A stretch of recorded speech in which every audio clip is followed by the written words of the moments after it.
Good evening, seniors and colleagues. My topic of presentation is comparison of applied anatomy at L4-5 and L5S1 level in context of tubular decompression for lumbar canal stenosis. Lumbar canal stenosis is the most common indication of spinal surgery in elderly with L4-5 level as the most commonly affected level, and laminectomy and decompression is the treatment of choice. Tubular decompression is a popular technique of minimally invasive decompression for lumbar canal stenosis. When we look at the morphometry of L4 vertebrae and L4-5 facet articulation is different from L5 vertebrae and L5S1 facet articulation. And no study till now has described the technical differences faced during L5S1 tubular decompression as compared to L4-5 level. So the aim of this study was to delineate the technical challenges of tubular decompression at L5S1 level as compared to L4-5 level. The study started with 40 consecutive patients of greater than 45 years of age from outdoor patient department who underwent MRI for back-related issues. The patients with spinal trauma, tumor, infection, and deformity were excluded, and radiological parameters were evaluated at L4-5 level and L5S1 level.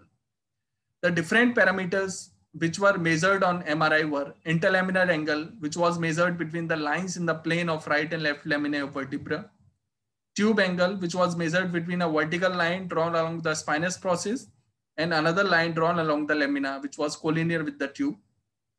The ratio of thickness of the isthmus, which is the thinnest portion of the lamina at L4 and L5, and the laminar length ratio, which was measured from the midline to lateral aces at L4 and L5.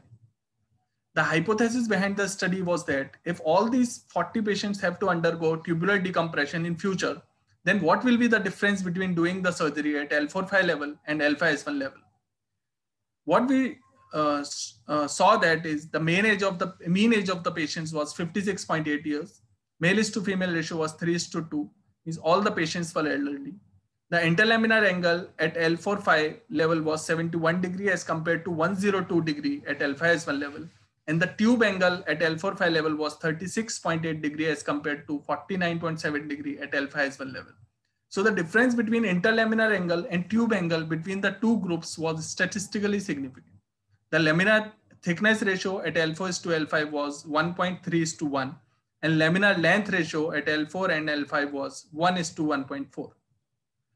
For successful global decompression of lumbar canal stenosis through tubular technique, it all depends upon the inclination of the operating table, tubular retractor, and the microscope.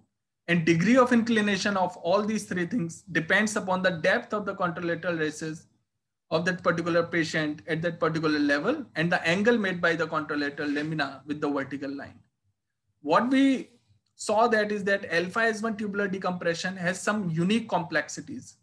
Like interlaminar angle and tube angle was significantly high at L5S1 level, which makes the working angle steeper for the operating surgeon in the axial plane, which demands a higher degree of tilt, and a greater effort has to be made for convenient access to contralateral lateral aces.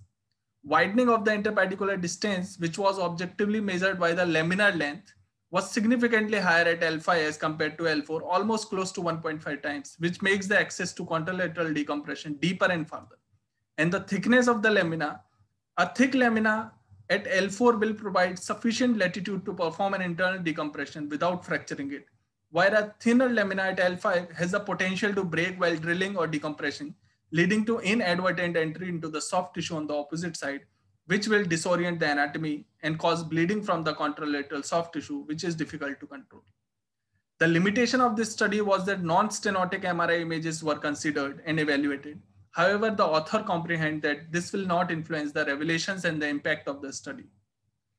So the take-home message from this particular study is that tubular decompression at L5S1 has some challenges of its own, like wide interlaminar angle of L5 dictates a more oblique tube docking and more extensive table tilting to reach the contralateral lateral aces, thus makes it challenging. Thinner lamina at L5 has the potential to break while drilling and disorient the anatomy, and a longer distance of lateral aces from midline makes the access to decompression deeper and farther. So the author recommends the surgeons to be conscious of these facts while performing the tubular decompression at L5S1 level. Thank you.